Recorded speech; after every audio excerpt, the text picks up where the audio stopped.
Hello, everyone. Welcome back to the Podium. This is episode 9, and today we're going to have a very, very, very special guest on, Marcellus Williams, aka the Swolefester on Instagram. How you doing? I'm doing well, man. Now that we got this working. Nice. Took a couple tries, but that's all right. A little bit of technical difficulties to start the podcast. It's all right.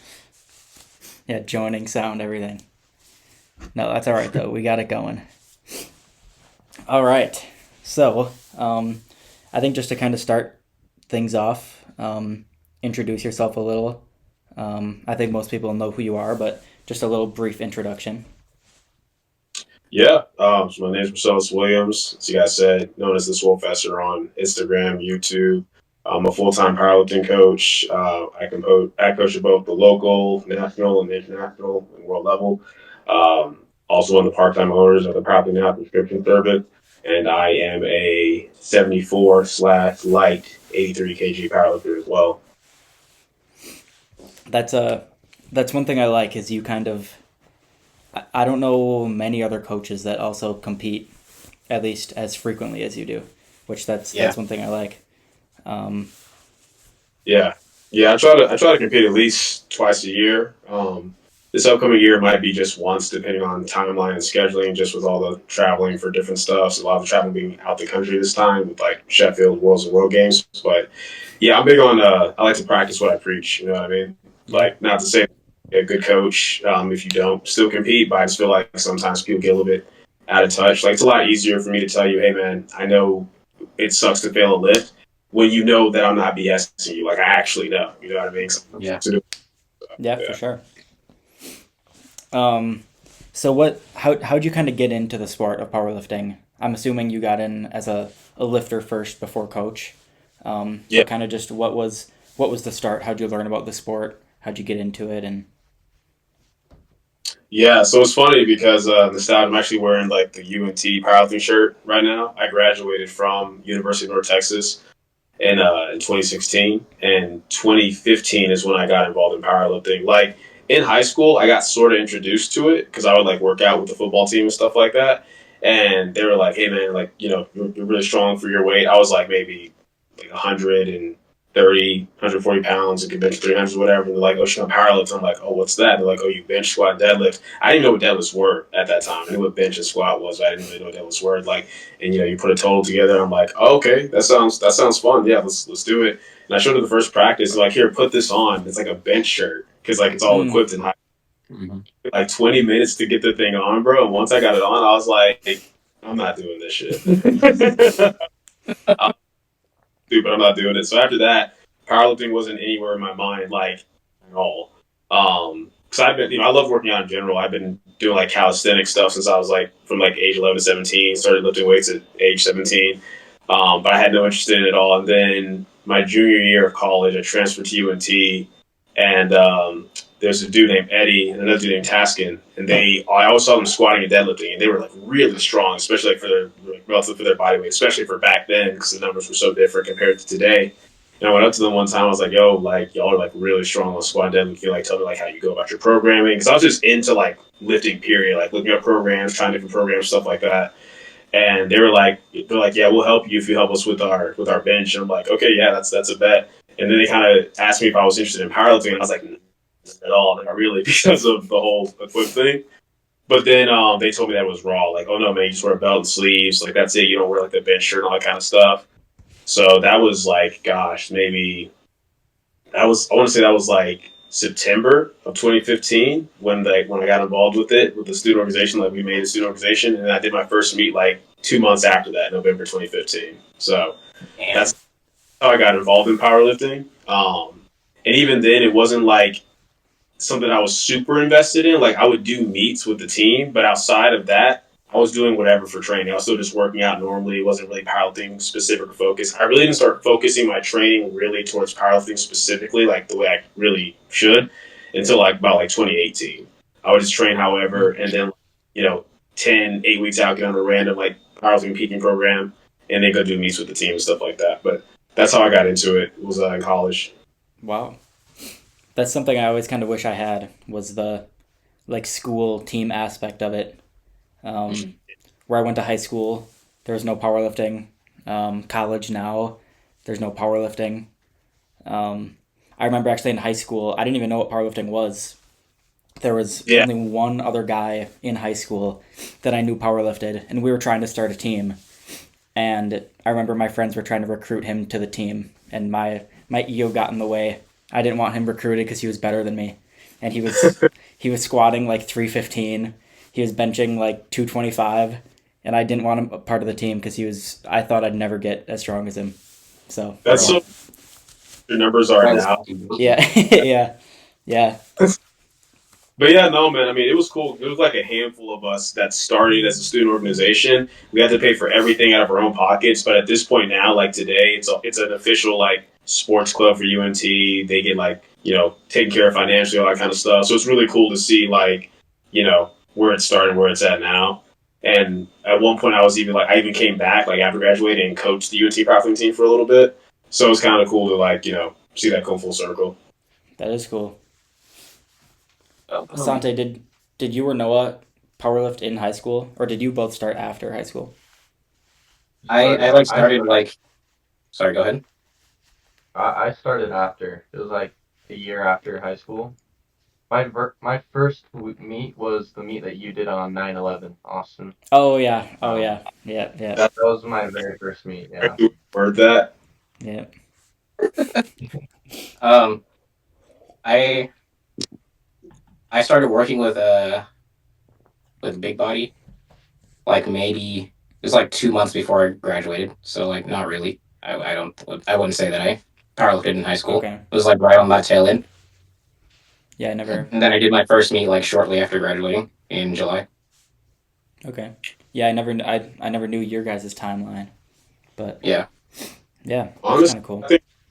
I think that's better. I mean, don't get me wrong. I think powerlifting in high school is better than doing nothing. But I personally feel like doing any other sport in high school and then maybe getting into it in college is better. Like for me, I did boxing and MMA before I got into. Oh, really? Yeah, that's what I did beforehand. I actually tried doing both for a while. Like when I first got into powerlifting my junior year, I was still doing MMA and powerlifting. My body hated me. It was impossible. Like, I know everyone's like, oh, I'm like the powerlifters are kind of like, oh, I'm gonna get into jiu-jitsu and they're like eyeing like the hybrid thing, but it's different on MMA and getting punched in the face and kicked in the legs, and you try to squat the next day. Oh yeah. That's But- literally both of them. What? That's both of them. What are you talking about? What are you talking about? They both want to quit powerlifting and pursue their next Whoa, career. whoa. Sunday, you've Nah, talked about nah, it That is already. that's not what I said. That That is is what what I you said, brother. Wallahi, that's not what I said, bro. Okay. So what did you say? Bro, multiple times you almost quit to do MMA. The first time you almost quit because you told Chris you wanted to go wrestle. You'd Yeah, be that was- good. The way you're built, you'd be good. Like super long arms and long legs, stuff like that. Like that's like I tell people all the time. If I cared more about like just being the best athlete I could be and not necessarily having a successful business, I would have stuck with MMA or track. Like I was good at those. You know what I mean? So Yeah. it's like, Wow. Well, I did wrestle, right? In like all throughout middle school and high school. oh yeah, yeah. And when I was like starting off with coach, um, I wanted to do like what was it, Midwest regionals to qualify for Fargo Nationals in freestyle. And then coach kind of like talked me out of it, and he's like, nah. Like, I think we got more potential here in powerlifting, which I think he was correct. So I don't regret making that decision. Yeah, no. It's. I mean, I tell people like you try something, you see if you like it, take it as far as you can go, and I think the whole regret.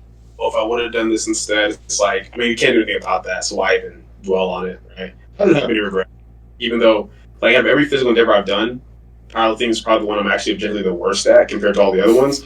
I still love it. I enjoy it, and I mean, it led to everything I do today. So I mean, I can't really complain about that. I was going to be making like a full-time living off of MMA. So. Yeah. So when did you get into like the coaching side of powerlifting?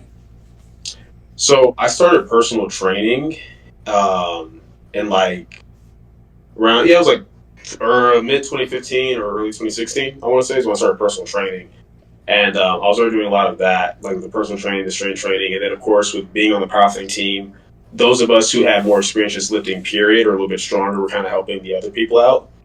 So the seeds of it were kind of planted there. But as far as getting more focused on powerlifting specifically, so fun fact, so after graduation, I got a full-time job as a trainer at TCU, and that's what I was doing. But then I also finally started a YouTube channel because a bunch of my coworkers at the UNT Rec Center when I was still personal training there and stuff like that, like they would ask me different questions, or people come to the desk and ask questions, and they also got pretty good at like breaking down like information, like progressive overload, nutrition, just the basics of working out. And that's actually where the name came from, because they'd all be like, man, Marcellus like a swole professor or something like that. That's actually where like the Instagram name came from. Oh, wow. And they were telling me for so long, bro, you start a YouTube channel. But I didn't have time to do it in college because I was working 4 jobs my junior, senior year because I was not trying to take on student loans. I was taking 15 hours a semester. I was still on the powerlifting team, trying to manage my relationship with my now wife, but back then girlfriend. So it was like I did not have any type of free time to do any type of YouTube. But when I finally graduated and started working at TCU, I was like, okay, I'll start the YouTube channel, see how it goes. It was just putting out free, informative content over just working out, training, showing my own workouts, stuff like that. But pretty much as and it's funny because for a long time people were asking me, like I would put out free programs, stuff like that, but people were asking me like, oh man, will you do like online coaching and stuff like that? And I was like, no, because I thought online coaching was a scam. I thought it was like a meme. Because like, how do you coach someone like online? Like how do you even do that properly? That was my mindset at the time. And funnily enough, I used to think the same thing about personal training too, which is funny. I used to be, because when you grow up working out by yourself and learning how to do it, and you like looking it up, it's like, why would I pay somebody to work me out when I can just, you don't realize out there who don't know the stuff you do, or they aren't as motivated. They need that motivation, right? So it's funny how I became a personal trainer. Then I thought online coaching was a scam, and then I got into online coaching. But basically, the reason why I started doing it is because I was putting out free programs at first, the general ones, but then people wanted custom programming. So I was putting out custom programs for I was doing it like $20 a program, like super cheap. And then people started asking me like to get more into online coaching. So I'm like, okay, let me see if there's a right way of doing this. That's when you learn about like, Skype, Zoom, daily communication, sending videos. You kind of figure out the basic formats of how to do it. So I started with just like the general online coaching in 2017. And then I want to say 2018 and onwards is when it got more powerlifting specific, just because my training got more powerlifting specific. So I started putting more content out on that, started learning more about it, showing it more myself. So I started getting more people coming to me who cared more about powerlifting, or a lot of my clients who were doing general strength training wanted to shift over into powerlifting. So that's kind of how it became more of the focus initially. It wasn't planned necessarily. Like, my thing was more like, the reason why I got into like some online coaching was kind of just doing it on the side. But then it became this thing where it's like, okay, I'm training all these people at TCU, I'm uploading all these YouTube videos, I'm doing these online coaching as well, and my days were just going long. Like I feel like I was back in college basically. Like back in college, I would wake up at 4 a.m. to get to my first job at 5 a.m. And then after I get through all my jobs and all my classes and powerlifting practice, I'm going to bed at like midnight. And that's what it felt like again. Like I have these really long days, very little free time, and I'm like, I do not want to live like this. So I was just looking at it and I was like, I can always come back to TCU. Like to this day, they'll hit me up and be like, hey man, you can come back anytime you want. So it's like, I was like, man, let me just go all in with the online coaching and see what I can do with it. Because it was going very well. And I was enjoying it. It's like, it's funny because even though it's online, it's far more in depth than just general personal training, where maybe you see the client 2-3 times a week, you only see them for an hour, and it gets to a point where if it's just general strength training, after you do teach them the basics and how to do everything, you're kind of just there to toss them and count their reps. And then the clients who maybe want to do more advanced stuff, you're kind of limited because you only get like an hour with them. With online coaching, I mean, as you guys know, like you're all powerlifters, like there's so much that can go into with the communication, the programming. It's far more in depth and it's far more rewarding.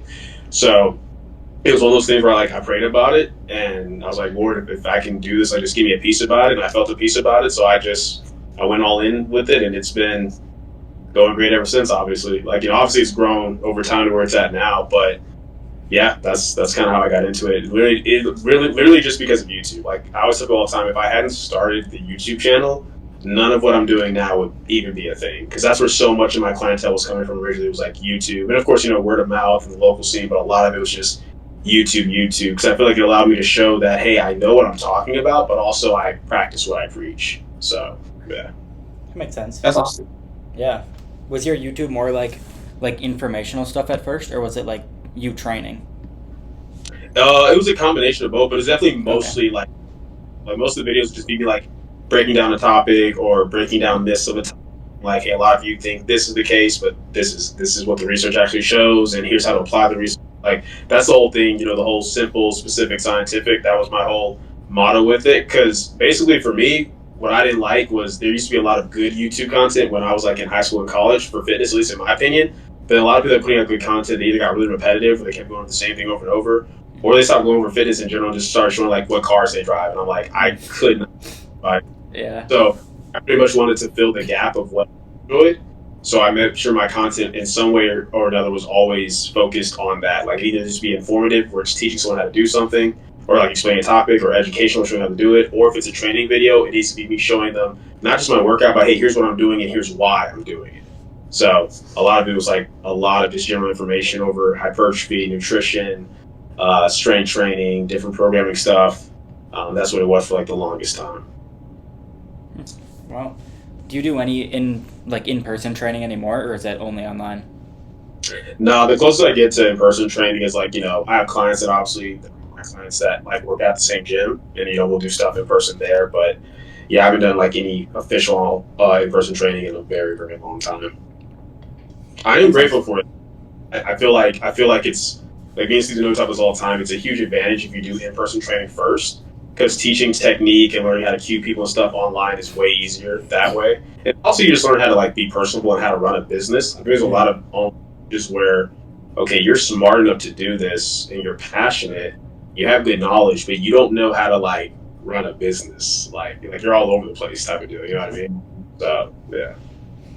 I feel like it'd be hard to manage both too. Yeah, absolutely. Oh yeah. I mean, that's why I went. I went to the online full time, because like I said, it's just too much otherwise. For sure. So, how do you like training with athletes or clients?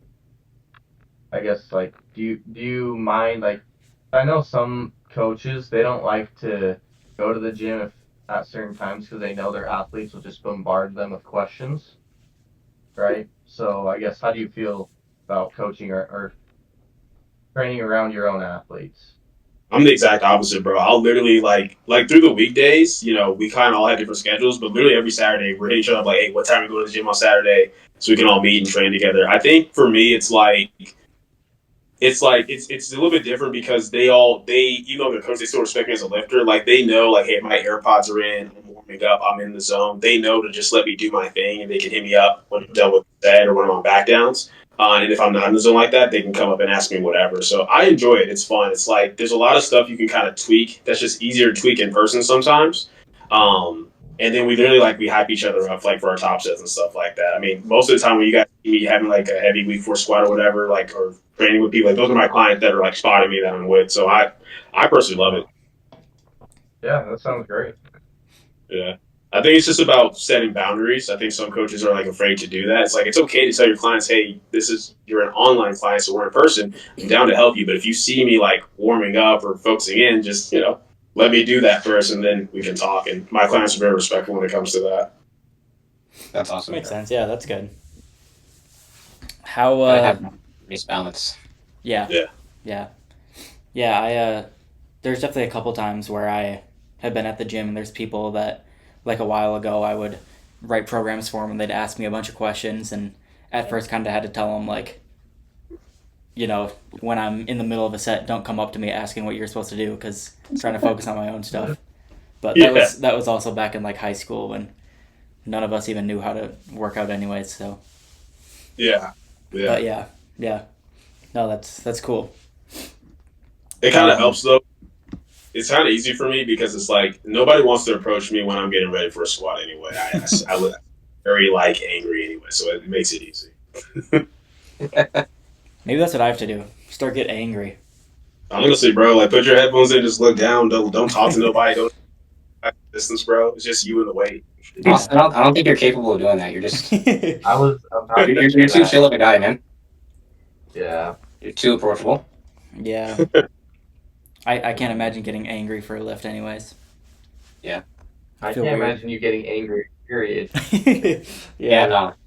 Dude, that's the MMA background for me. That's what it is. That's what do for a heavy lift. At least for squat, it's hard to do for bench. Like bench, you're laying down, so it's kind of like whatever. And deadlifts are more just fun. But squat is, I tell people all the time, squat is the only lift in powerlifting that kind of makes me feel like I'm back in the ring a little bit, because it's like what I like about MMA is like, so this is an advantage for coaching. Like I think about 1,000 different things all the time. It's very hard for me to like calm my brain and calm my mind, stuff like that. But with MMA, it's easy because it's just you and the person in front of you. Because if you aren't focused, you're going to get knocked the hell out. So it's like, it's really easy to pay attention to that.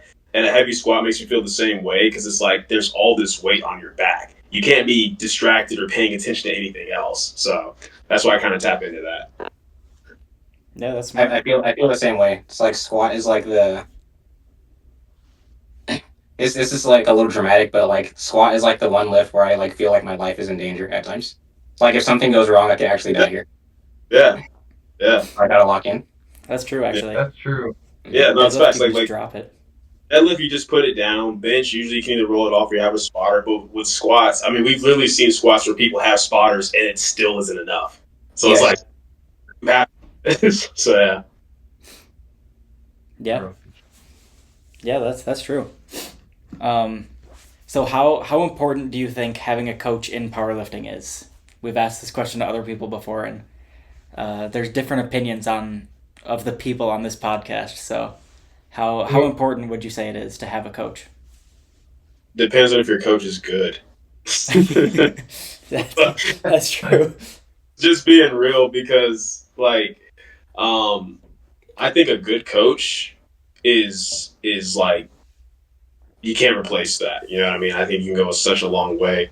Well, I'll say this first. I think when you first start working out, right, you need to have, I think you should have, a couple of years at least, if not longer, but at least a couple of years just working out just to work out, right? Yeah. Don't be like, oh, I want to start lifting weights, then immediately get into powerlifting. Like, you need to see if you enjoy working out, if you enjoy strength training or more hypertrophy. Like, just do that first.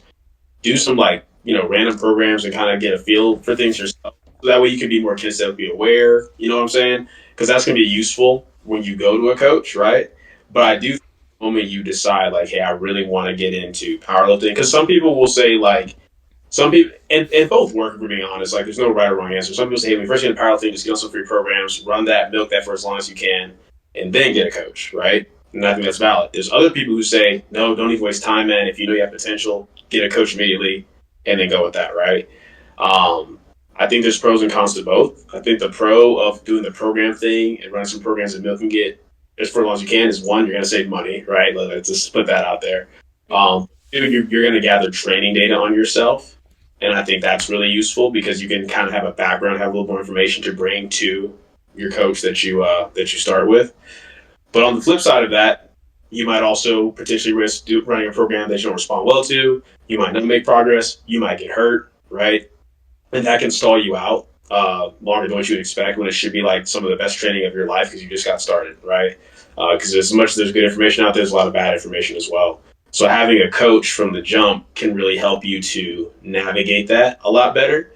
And if you can find kind of what specifically works for you in the first few months with the coach already, especially when you're like that noob phase, then it's going to just be smooth sailing from there, once again, assuming your coach is good. So my mentality is, when you first start working out, work out for, at least 2 years minimum, if not longer, like let's say 2 to 4 or 5 years, whatever, by yourself, doing your own thing.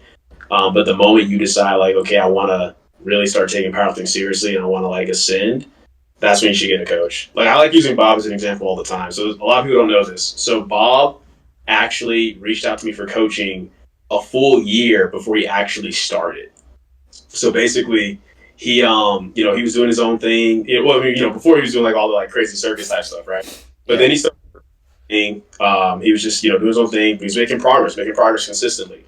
And I remember he hits me up and he's like, "Hey man, just know, like, I'm gonna keep doing my thing and milking this progress and having fun. Like, but the moment my progress even slows down a little bit, I'm hitting you up for coaching." And I was like, "Okay, that's what's up." And obviously, you get excited, like someone like that with talent potential. But I was like, we'll see if he's serious about that, all right?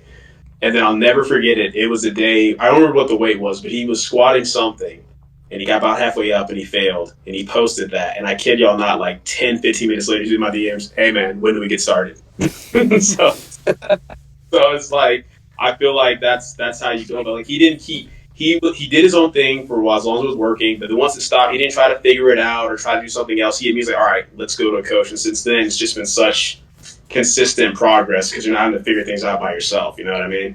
Mhm.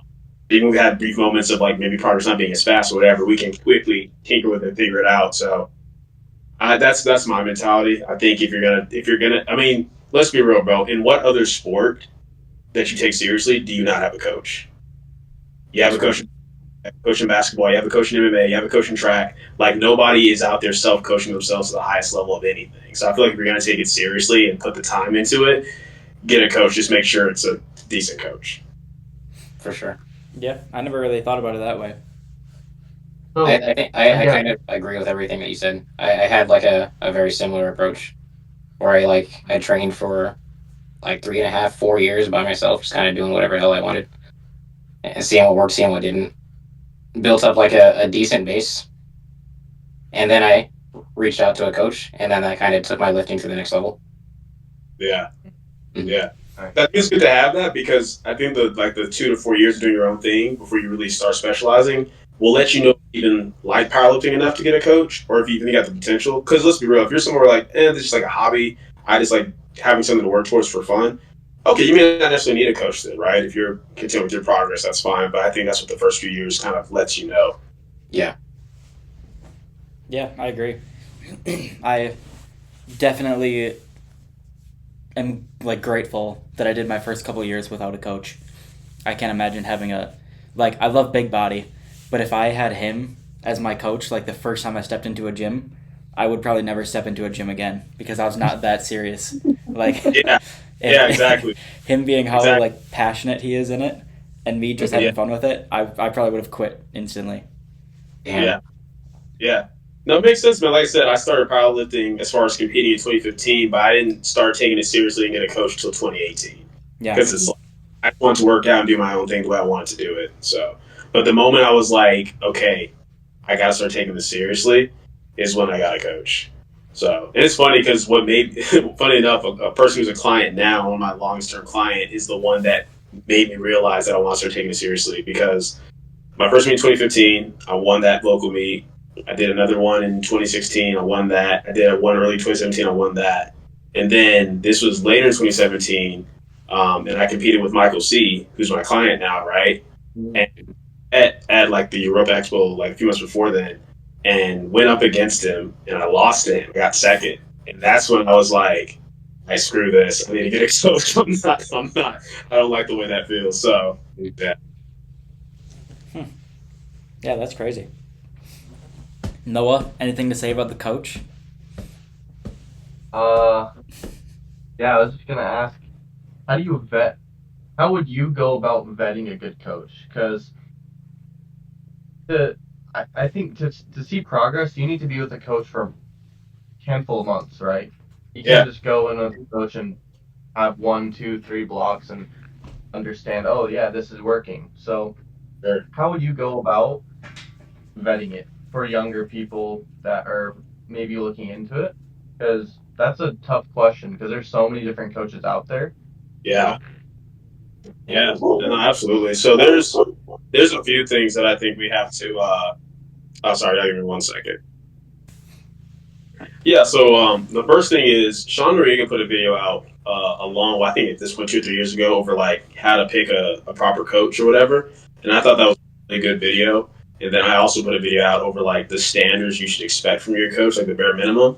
So I like to reference those, and there's a few things. I think the first thing is just like when you're looking at your different options for coaches in general, is kind of just if you have friends or people that are already involved in the community a little bit more, right? Just ask them, hey, what have you heard about this coach? What do you know about it, right? Because at this point, most coaches, at least, it's one thing if you're kind of like a more like local level coach, but most like high level coaches, like most of us have some type of reputation at this point. So if you ask around, you get some information that way. But I think it's a thing of when you go and like you reach out to a coach, right, and you get on that consultation call essentially. Yes, in a way, like in a lot of ways, like I as a coach, I'm interviewing this client to see if we're a good fit, but you as a client are also interviewing me to see if you think we're a good fit. So in the same way that like I had you fill out a whole questionnaire, and I have things to let you know, you should have your own questions that you bring to me, right? So I think one question that Sean brings up that I think is really good is like not just hit, because it's easy to look at someone's top level lifters and be like, oh, this guy's a good coach. But it's like, okay, your top level lifters could be making progress in spite of you, not necessarily because of you. It just depends. So I like to ask like, hey, like who's some of like, your not as genetically talented lifters, right? And what type of progress have they made under you? Ask about that. I think that's huge. Ask them straight up, like, in terms of like, your communication, like whatever they say it is, every 24 hours, every 48 hours, like how often have you dropped the ball with that, if ever, right? Asking me about that, I think is huge. Asking them, like, have you ever been late on a block for a client? Like those bare minimum things that you would just assume, like, oh, this is their job. They're not doing that. But we know that happens so frequently. Right? So asking those type of questions first, just to make sure that they're providing that service is huge, right? And then even asking like, has there ever been like a crazy circumstance that for that circumstance it caused you to be late on a block or caused you not to get back to your client on time, and what was that circumstance? Because if it happened once or twice because like, oh, God forbid someone's wife's in the hospital or something, that's a little bit different, right? Versus like, oh, I kind of just forgot, whatever. And then another question I think is good is like, what is your business structure like? Like, what is your structure set up to where you make sure you can get back to all your clients on time? I think asking those things goes a very long way, because before you even get to like their knowledge base or if they need you stronger, you just need to know they can do the job well as far as getting back to you. Right? Because you have knowledge in the world where it's like, hey, if I pay attention to you, you'll do well. But if I don't pay attention to you, it doesn't matter. Right? So I think going to that first is huge. And then after that, you can start asking them like, like what their experience is in terms of like, um, like some progress their lifters have made. Ask them what type of programming style they do. Ask them like, hey, in general, what's a general idea of what you think you'll have me do? Just see if they actually have answers ready or prepared for that. Because if they don't, that's kind of a red flag already. Right? Or if they say, I need to look at more of your training first, that's okay. But realistically, if they're already on a consultation call with you, they probably should have been looking at some of your training and whatever you had in the email already. So I think those are things that are important to do. Like it's like, and even I say this as now. It's funny because I have to remind myself that I'm now quote unquote a well known coach, right? Like, or whatever top level coach, whatever I say. But I always tell people, do not just go based off the fact that we are a top level coach. That does not mean anything. We've all seen top level coaches in this industry that weren't doing what they're supposed to do, or aren't top level coach anymore, aren't even coaching anymore. You know what I mean? Mm-hmm. So it's like, do your due diligence to make sure that one, what type of quality service you want, and then also that they're fulfilling it. Because different people have different needs, right? Maybe you want 24-hour communication. Maybe somebody else wants a weekly call. Maybe someone else wants communication every 48 hours. So kind of know what you look for in a coach, and then ask around like, hey, this is what I'm looking for in a coach. Do you guys know who I should go to for this, right? And I think that goes a long way. Yeah, I think that's a really solid base. A lot of questions I wouldn't have thought of, but yeah, really good information, honestly. It's like in golf. You can't look at someone's best shots. You have to look at their worst shots. You gotta look at their worst athletes. Yeah.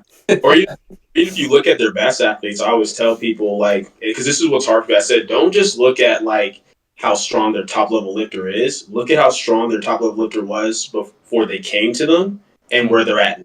Because that matters too, right? Mm-hmm. Like if, like for example, we can take Ashton, Bob, Petrie, whatever. Yes, they're strong. Yes, they're top level lifters. They're winning nationals. They're winning worlds. That's great.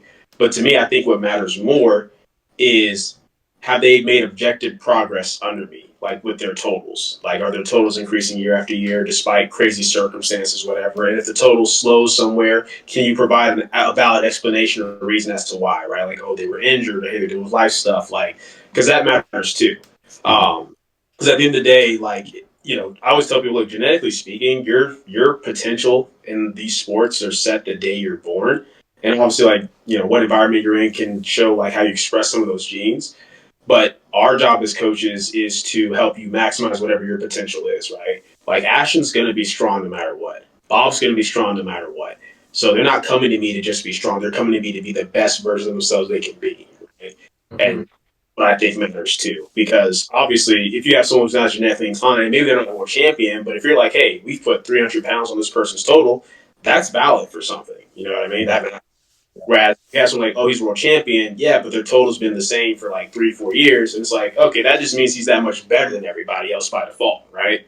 So I look at those things as well. Oh, yeah. That's true, yeah. There's some people that stepped into a gym for the first time and benched 225, like Noah. Yeah. But Oh, no, that did not happen. no, what was your But first bench max? the like 145. Sante, what was yours? Bro, I couldn't even bench my body weight, and I was only like 100 pounds. Yeah, my, Good. my first I was bench like max failing was 95. yeah, I couldn't hit 95. You Yeah. know who actually did bench 225 the first time in the gym? Who? Elliot. Elliot Sykes. Yeah. Oh my! Yeah. I've been following him since he was like 13, 14. Yeah, I saw all of that, like the rise. he's a freak. Yeah, he's not normal at all. Yeah, That's I remember. I remember I was stuck at like a 90-pound bench for like a month. I couldn't. No, don't laugh at me. I I just don't believe that. I couldn't bench the 25.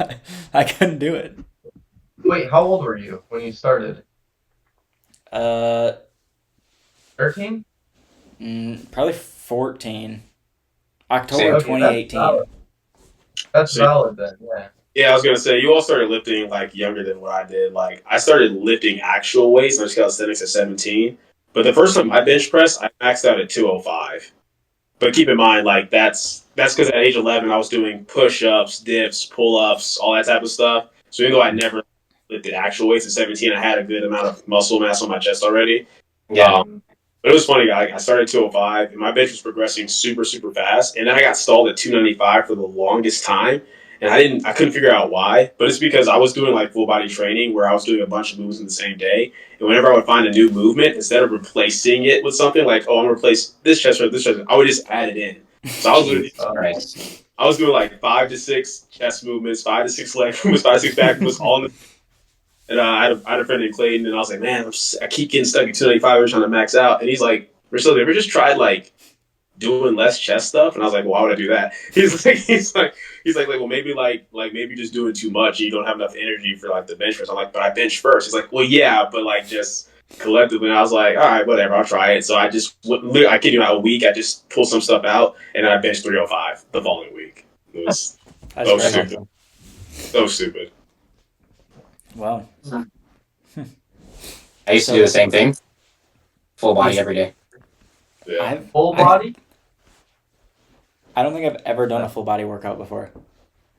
Oh, Well, I really, mean- man? Obviously like SBD days, but like Sure. with accessories for everything, I've never done a full body workout. My That's day. easy. Like if you watch my earliest YouTube videos, that's what I was on, like full body training, 3 or 4 times a week, like maximize protein synthesis and fitness exposure, all that type of stuff. I loved it. That's Yeah. crazy. Yeah, I mean, it is fun. It is fun to do. yeah, that's what it was. I was like, I don't want to come in here. Like we were like, oh, do an arm day or chest day. I was like, that sounds so gay. Let me I'm gonna work everything. I'm trying, like, yeah, it's because I'm coming from this background of like calisthenics, boxing, MMA, like just moving the body physically like as a unit. So the idea of like, oh, you're just gonna go in and just hit arms, it's like that didn't appeal to me back then like at all. Yeah. Felt that. Yeah. That is more like a sports background thing too, though, because when you get done with the hard wrestling like session or whatever basketball practice, it's just you want to feel wrecked. Like you feel like you should be wrecked Yeah, after. And I Is think that's more of like a someone that did sports type thing. yeah. I remember like in wrestling, it was always like taught that like more is better. yeah, exactly. Yeah. Uh-huh. It's so, But it's so that's not necessarily the case all the time though. no, not at all. If my old self, like who just was working out, could hear like how my current self goes about things, it's like very different. Because then very much, hey, less is more. Get away with less if you can, and stuff like that. And over time, I tried different things. I eventually went from full body. It's like, okay, let's try upper lower. Let's try push pull legs. But that's because I'm very big on like I'm not going to tell somebody what they're doing is wrong or stupid if I haven't tried it myself. So I tried everything. Okay, Yeah. on that point of less is more, I Mhm. have to bring this question up. Mups. Okay. So I see Sam Friedrich make these crazy jumps. And I personally take big jumps on my warm ups too, but how do you feel about that? Like So, like, do you keep it warm ups between like 3 to 4 warm ups, or whenever you feel ready, or what's your baseline, or what would you coach? So that's a good question. So I did a whole video on powerlifting now that kind of broke down like my entire philosophy on warm ups, and then how that carries over to even like platforming game day attempt selection, right? So you guys get that for free right now. So check it out. So basically, when it comes to warm ups, there's three things we have to keep in mind, right? Because a lot of people create these arbitrary rules for warm ups, either to one extreme or another, like hey, take as few warm ups as possible, or hey, take as many as possible. Both are extremes, right? There's three main reasons we warm up. The first one is to literally just get warm, right? Like if you haven't been moving around all day, you need to like get your body warm, right? So taking the bar, taking a few plates, like you're trying to get warm.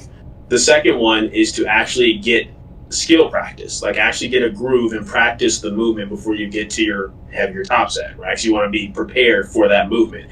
And then the third one is to give you a gauge of what you can do for the day, right? Within reason. So if you already know, let's just say hypothetically, let's say Austin walks in the gym and he knows, okay, I'm supposed to hit anywhere between 255 and 260 on, squat today, right? It's like, okay, well, where does he fall in that range? The purpose of warming up is to give him a gauge for that, right? So any warm-ups that you do for any reason outside of that is a waste of time. So what it comes down to is how many warm-ups do you need to get the body to feel physically warm, right? Probably don't need that many to do that because you're probably doing some warm-ups before you even get on the bar. At least most people are, right? The second one is that if we're looking at from the standpoint of skill practice, it's like, okay, well, how many reps of squats do you do throughout a given week, right? It shouldn't take you that many warm-ups to get the skill good for the day because you squat 2 to 3 times a week for, let's say 3 to 5 sets each time, right? So then the third one is like, really it's about like, okay, once I'm warm and once I'm in groove for the movement, I just need to make sure my last warm-up is heavy enough to gauge what's there for the top end, but no heavier than that. And here's why. If the last warm up is so light to where you've like let's say you're trying to work up to like 600 pounds or something like that, right? Well, if your last warm up is 2 reds, of course that's going to move well. You can't use that to gauge if you're good for 600. That's stupid. That's way too light, right? But at the same time, do you need to take 573 to gauge for 600? Or is that going to potentially like nerf you a little bit, right? So the mentality is you want your last warm up to be heavy enough to gauge, but not so heavy to where it nukes you. So I have percent ranges for each lift. So for the squat, you want your last warm up to be anywhere between 90 and 95% of your high end goal. Okay? So if your range, let's use Austin examples like 255 to 260, then okay, his last warm up needs to be anywhere between 90 to 95% of 260, right? If you're somebody where you like those heavier warms to really get a feel for it, it can be closer to 95%. If you're somebody where like, hey, I want to touch just heavy enough to gauge and conserve energy, it can be closer to 90%, maybe somewhere between. So for squats, 90-95%. For the sumo deadlift, it's very similar to the squat, 90-95%. For bench press, we tend to want to get a little bit heavier in the hands because it's more of an acclimation thing, so it's going to be 92 to 97%. And then for conventional, we can tend to see people make even bigger jumps on that because it's a simpler, straightforward movement. So 88 to 92%, right? Those are the general ranges. There's exceptions, but usually if you're below the low end of that, it's too light to gauge. It's going to move well no matter what. If you're above the high end of that, you're basically taking a top set before your top set, and you're just going to nuke yourself, right? Yeah. So fitness obviously will elevate more depending on where you're on the block. Like the way I program, week ones actually feel pretty strong from a fitness standpoint because you are riding your fitness from week 4 of the previous block where you just hit your biggest lifts, right? The problem is your fatigue is very high as well. So the week ones kind of like to kind of wash that out. When my clients come into their week 2, their fatigue isn't very high because they just had easy week 1, but their fitness is also lower as a result, right? So even though the weight's moderate, it feels kind of met. But then they get through the week 2, and they feel pretty good on week 3, and they feel great on week 4. So what you have to think about when it comes to Sam, right, is this. If you see Sam do something like, let's say on a week 2, like, oh, he just took like, 3 reds and then he jumped straight to like 529 or something like that. That may seem easy from an objective load standpoint, but if you think about it, okay, if my max is in the mid 600s and this is a week 2 RPE like 5-6 pull, right, and my range is 518 to 529, it's like, well, first of all, I know I'm not failing that no matter what because that's such a small percentage of your actual rep max. And 2, if I just finished squatting then that means my legs, my back, my glutes, all the muscle groups involved in the deadlift are warm anyway. So if I take 3 reds for a few reps, and with those 3 reds, I get practice on the movement. Okay, that's fulfilled. My body's already warm from the squats. That's fulfilled. And from the 3 reds, I can gauge a 518 or 529 will be closer to the RP6 today. Then why would I not go right to it? At that point, objectively, what are the other warm-ups for? An example I always give people is this, because it kind of puts it more in perspective. If somebody was working up to 140 kg, that's 308, right? Yeah, like 308, right?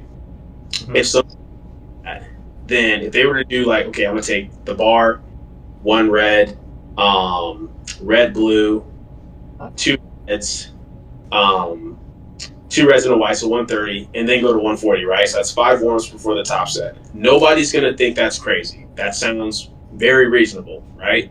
Oh, you went from 130 to 140. Okay. If I tell you, hey, you're trying to work up to 600, so somebody goes bar, 1 red, 2 reds, 3 reds, 4 reds, and then say like, let's say like 250, right? And they go from that to 600. That's about the same. Or actually, that's one more warm up, right? That's like say like about 7 warm ups, right? Mhm. And then they 100. But people are like, bro, those are such jumps. But if you look at the percentages, it's the same relative thing. They both ended up taking about 90 to 92% for their last warm up before their top set. It just seems really aggressive because if you have a higher top end, then obviously the lows that correlate with those percents are going to be greater. But on paper, it's the same thing. Because like think about it, for a 600 pound squatter to take 1 red, red yellow, red blue, like it just like for what? You know what I mean? That's So ridiculous. it's exactly. So it's like when you break it that way, it's like, oh, that's actually very logical. I think the reason why it's weird to people is because they see a lot of my clients making these jumps and they assume the jumps are random or arbitrary. But there's not. There's numbers to it. And there's reasoning behind it, right? And then we can use those same numbers on the platform. Our second attempts, typically speaking, are always between, like I said, squat between that 90-95% range of the end goal for the third. And then when we take our opener, it's just like, okay, what do we typically, once we get that second attempt, what do we typically take in training before that number? Okay, that's your opener. I don't care how big the jump is because it's what you always do anyway. We play how we practice how we play. So that's really all it is. Yeah, that makes sense. I like that. Yeah. That's There's very objective. Yeah. Very. Yeah. And the there's thing is, a like, you get used to it the more you do it. Like at first, people are kind of scared, like, oh, this seems like kind of a big jump. But then when they get used to it, it's like, wow, I have so much more energy for my top set. And mind you, don't be afraid to take more warms if you need to. Like for example, I tell most of my clients, hey, you're probably gonna be able to do fewer warms and bigger jumps on your primary days because your fitness is really high. But on a secondary day, we got a little bit more of that fatigue. You might have to take a few more warms to get the body feeling good. So it's not to go to any extreme or another. And I always tell my clients, you still need to treat that last of like a second attempt no matter what because you want that practice on the platform, right? Like I think Sean put a video about that like recently about like, hey, be intentional with your warm-ups, right? So if someone's making a super big jump in training that they know they wouldn't do on the platform, I'm against that. Like a lot of people think I'd be okay with it, but I'm against that. But if you look at what my clients do in training and then you look at our attempt selection, we're making the same jumps. So yeah. Yeah. yeah, there's a Oh. there's a guy at my gym. He benches around like 500 and Yeah. he does 1 red, green, yellow, blue, 2 reds, green, yellow, blue, 3 reds. He does it all the way up. If he feels good, then he'll skip the blue. He'll only do green, yellow. But yeah, he does that for everything all the way up to his top bench around like 4 reds. Jesus That's Christ. insane. Yeah. I like to give this example. If I wanted you to be able to, run a 200 as fast as possible, right? Would I have you warm up by running 100 first as fast as possible? Hell It's no. Yeah. stupid. Yeah. Stupid. So it's like if I know, hey, this is the angle, whatever the number is, I want you to hit the angle. That's 100%. Why would I have you take 98% before that? That like I'm almost ensuring that you're either going to fail 100% or that's going to be much harder than it should be. Mhm. That's true. Yeah. So yeah. Yeah. That's smart. Yeah, I see people like try to take the warm ups that they like see that their favorite lifter does, and like like clearly not strong enough to be making those types of jumps. Yeah, Like yeah, there was a kid in my gym. He he like came in and like just loaded like 418 on the bar and tried to squat it, and like of course it like moved slow and he was confused because he saw like Brandon Petrie come in and like load up like 5 reds and just do it. yeah. It's like you just got to know like what works for you. And that's the thing too. Like Petrie's squat is very much like the opposite of his deadlift. Petrie will retake warm ups on squats to Yeah. really feel for it. Whereas with deadlift, it's like if he's on, he's on. Like he can start with 3 reds and then just know from there what he can do or jump to whatever. And that's the thing. Obviously, the higher the top end you're going for, the more warm-ups you're going to have initially anyway to lead up to that. But it's just about taking what you need and to what degree. And it's all about how physically prepared you are. Like right now, because of where my fitness is at, I'll take like 2 or 3 warm-ups on deadlift before my top set. But at one point, when my fitness was super high, like one of the best 265 pulls I ever pulled, like 265 kg, I finished my squats, I loaded 265, and I smoked it because I was just on, and I knew I was on, right? But I would never do that without having built up to that. You know what I mean? So Of course. Wow. Hmm. Yeah. Yeah, that's interesting. crazy. I can't imagine ever doing that, but yeah, it works. It works. Um, yeah, so I think we kind of got through a lot of the more coaching side kind of stuff. I kind of want to, you said, because I mean, you still compete in powerlifting. We know you still compete. Um, you said you're probably only doing like one meet this next year. Mhm. Is that meet already planned? Do you already know what meet you're doing? Yeah, probably American Nationals. Oh, Oh, okay. In Georgia? really? Yeah, yeah. My last meet that I just did, where I PR'd the total, that was also my qualifying meet for it. Basically, my goal is to go up there. I want to hit a 1,600 pound total or more, and if I do that, then that's the only meet I'll do for the year. I'll spend the rest of the year building. If I fall short of that for whatever reason, if I PR the total, then I'll do one more. So, like I said, I like to do 2 meets a year. This year, I ended up having to do 3. So because of that, it's like, okay, well, I'll just do one next year to kind Hmm. of balance it. That should be good. Plus, it's gonna be hard if I don't, because after PLA Nationals is like, okay, we got Worlds in June, then World Games in August. It's just a lot of like extreme traveling to where it's like I know any prep I do for a meet after that's not going to be great anyway, so I'd rather not have the stress of it if I can help it. So yeah, Look what you're missing, Asante. You're not even Huh? going to get to watch him compete. What do you mean? You're, you're not going to be there. Well, I'm gonna watch him still. Me and Noah will be there. We'll be No. watching him. You're not going to watch him. Okay. Yeah, it's All not right, the fuck you same, guys. Have buddy. fun. Have fun. We will. Bro, I don't know why you just don't do open, bro. Just pull up. I'm not that strong, bro. I need that extra month of prep. I'm not like you guys. It's crazy. That's- doing it. How's that crazy? I'm just. If I'm, you think you're I'm getting staying in my nowhere, lane. I'm staying in my Bro, lane. you're acting like I'm strong enough to do it. Well, for It you, doesn't matter. it makes sense because closer, you're gonna save money. But I get like Yeah. no advantage from doing open nationals. As a matter of fact, I'm at a disadvantage. whatever. Nah, Whatever. you get to see the best lifters, bro. I don't care about that. I just like competing. I don't care about what other people are doing. Yeah, you can't be a fan of the sport, so. But,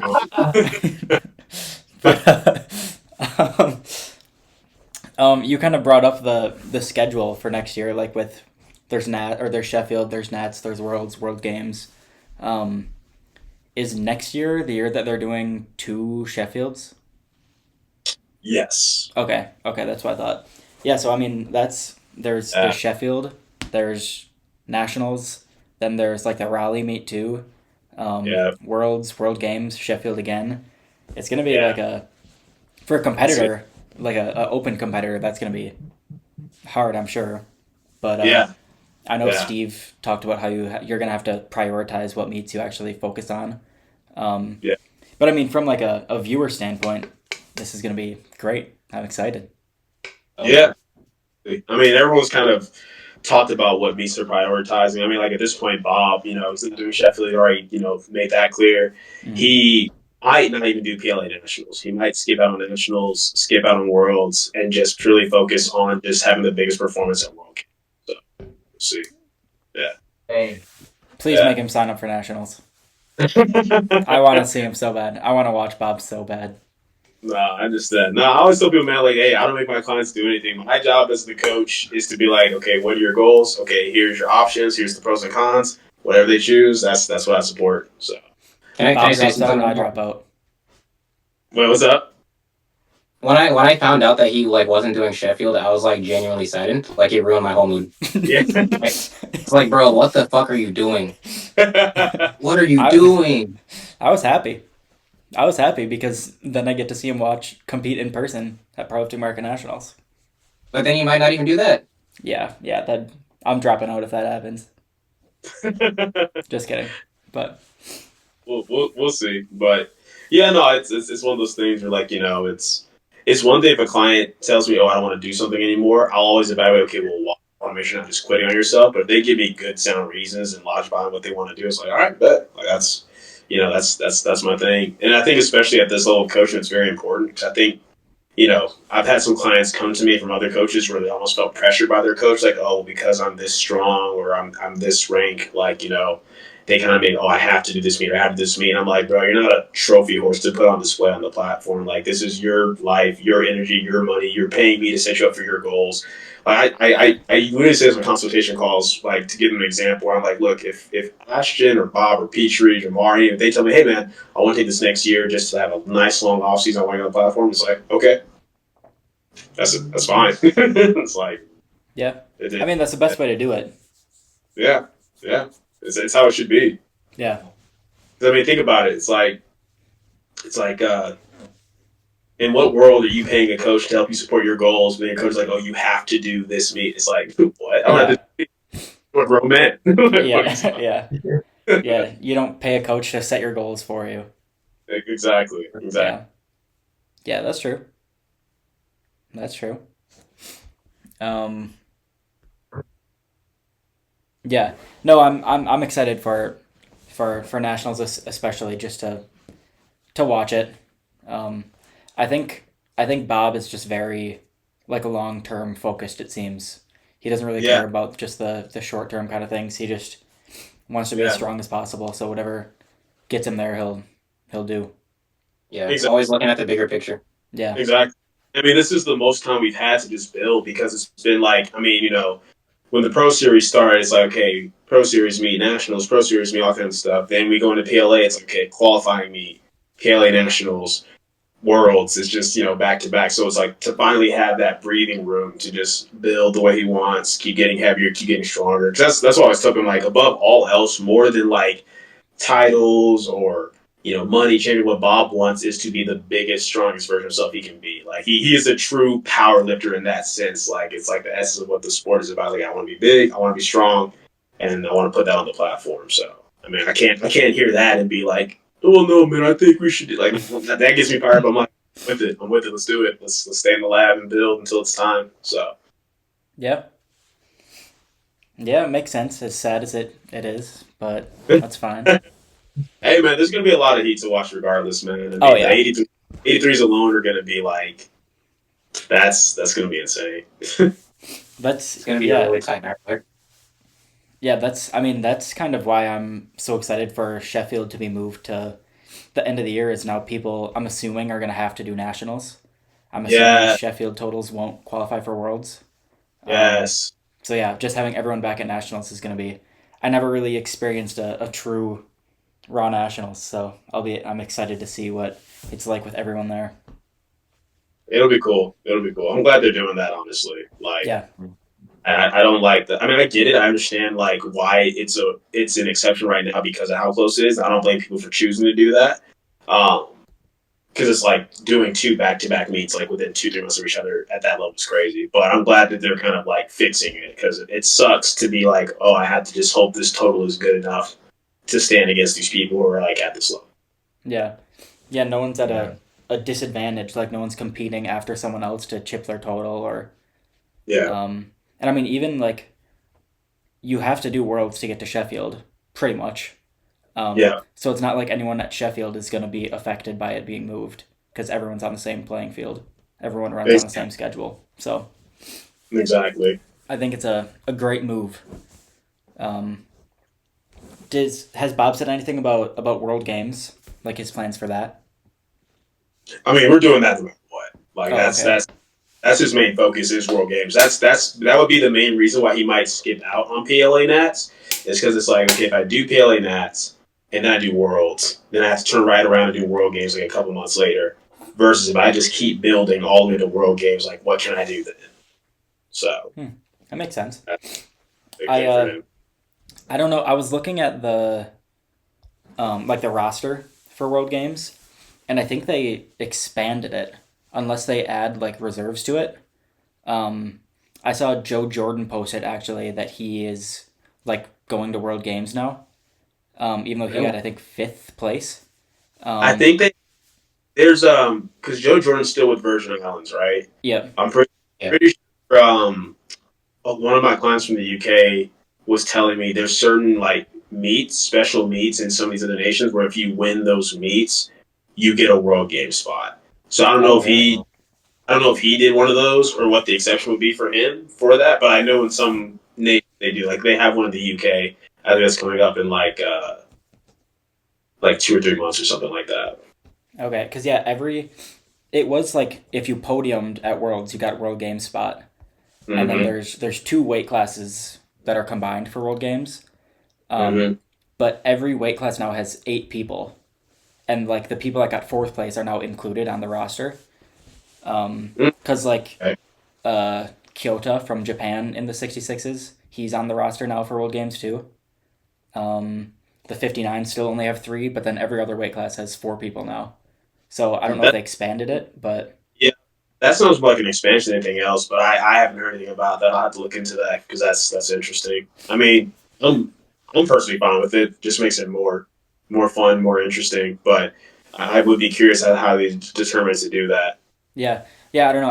I saw it on his story, and then I looked on like I found the roster, and it has 8 people for everyone. So I don't know if that adds like a reserve spot or something to it or what, but yeah, Yeah, there were a lot of names on there that I didn't recognize though.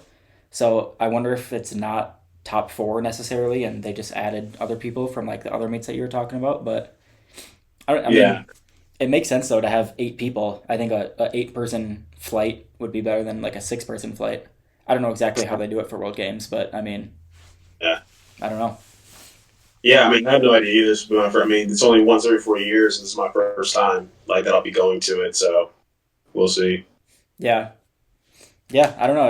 It'll be cool as a viewer of the sport. Obviously, I'd love to win nationals, go to worlds, win worlds, all that. But just as a viewer of the sport, I'm excited just for the how this year is gonna go.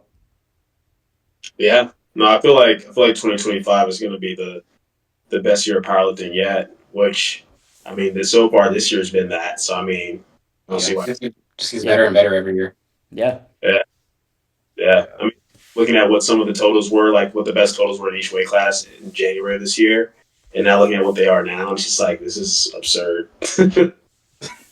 It's crazy. yeah. The progress is crazy. I mean, we did a podcast on like early Sheffield predictions. We're gonna do like a whole Sheffield preview show too, but it was just kind of early predictions, and like almost every person on the men's side is going to be breaking the world record, or at least is capable of breaking the world record total. Um, which compared to last year, I think only like 3 people did. So Mhm. yeah, Like that.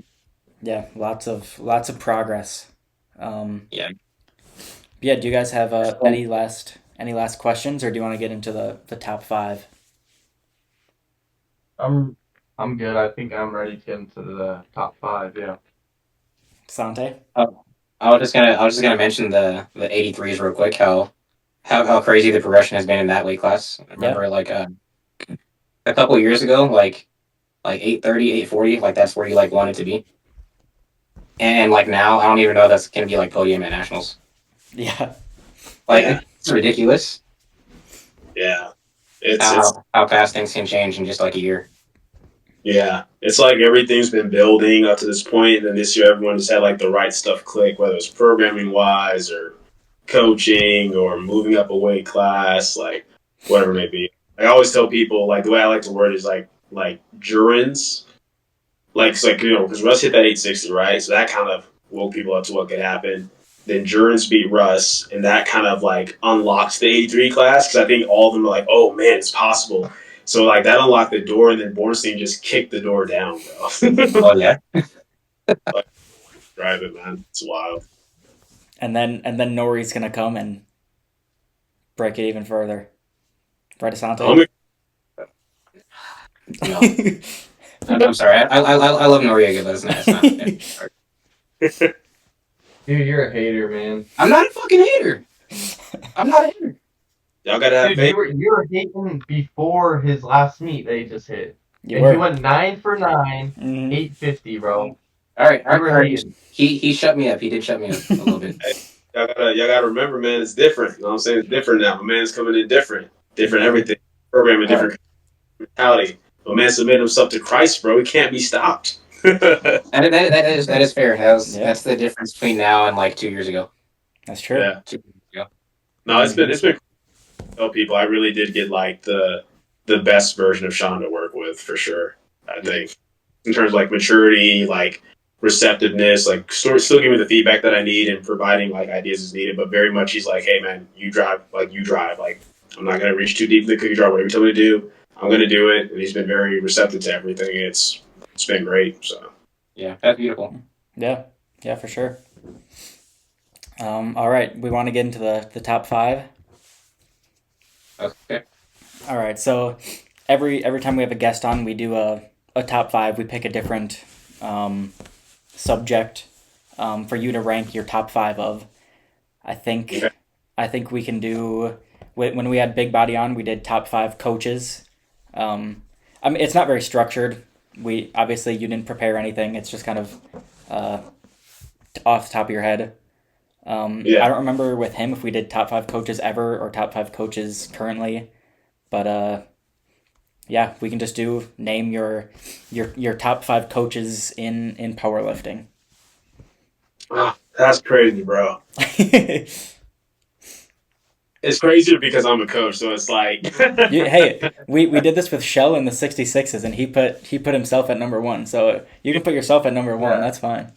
No, for sure. Oh man. Okay, let me think about this. For a second. Top 5 coaches. I mean, yeah, you can judge it on anything you want. I mean, it's all. Yeah, this is. They're just. It's not structured at all. Whatever. It's just a. Yeah, I'm just trying to think about how I want to go about it.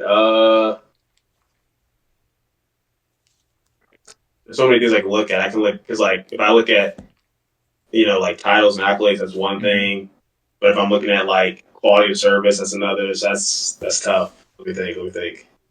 Yeah, I mean, plus there's just current coaches, past coaches. Exactly. Like there's so lot.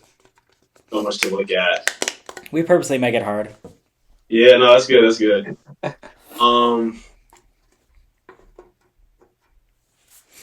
Okay. I'm gonna say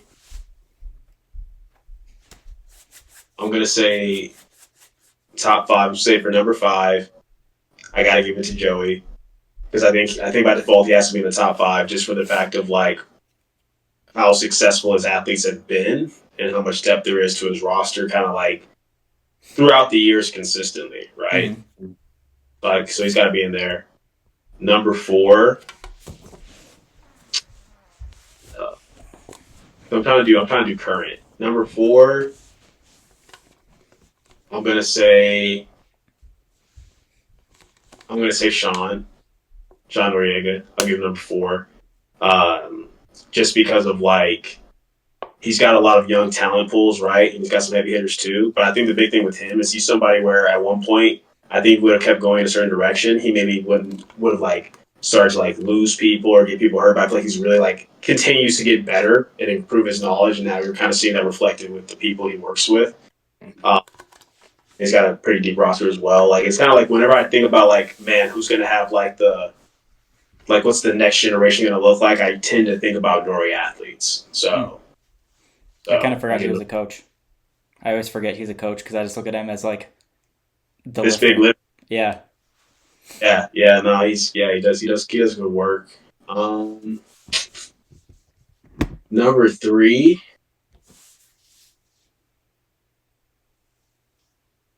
This is gonna be kind of a different, weird type of answer, but I'm gonna say Matt Gary. The reason being is because even though he does more like the game day coaching and that like more than like just the normal type of coaching, he is literally like the goat of that. Like, you know what I'm saying? Like if you beat Matt in any type of like 1-on-1, that's like a huge like crown for yourself. You know what I mean? Because he's that good. And I think that it's a different aspect of it that goes beyond just personal like that. But I feel like on top of like just coaches or what they do, I got to put him up there for sure.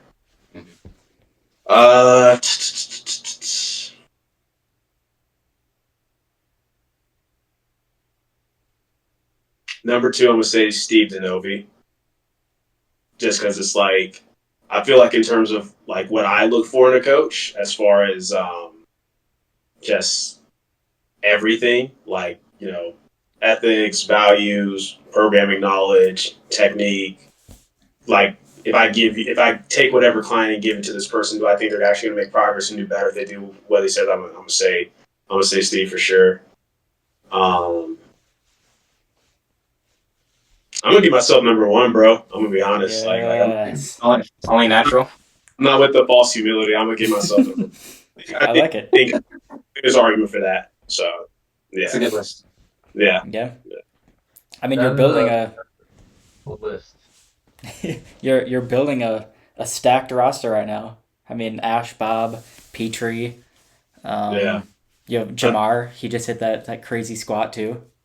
Yeah, I think it's like I said, that order can totally change if you're looking at just like one specific thing, like titles, accolades, whatever. Mhm. But like, okay, do I have world champions or national winners under myself? Yes. But in terms of like the other stuff, like I think one of the few coaches that has a roster as big as what I have, that doesn't have a team of coaches under him, yet never been late on the block, never had any issues with communication. Like you won't find a single client that complains about any like structure, business, or ethical stuff. And then just the rate of progress my roster makes across the board, regardless if they're a top level lifter or not. Like I look at all that together, and I think I'm pretty good at what I do. So. Yeah, it's showing. Yeah. Well, it was a pleasure. This was a great podcast. We're very grateful to have you on here. It was fun.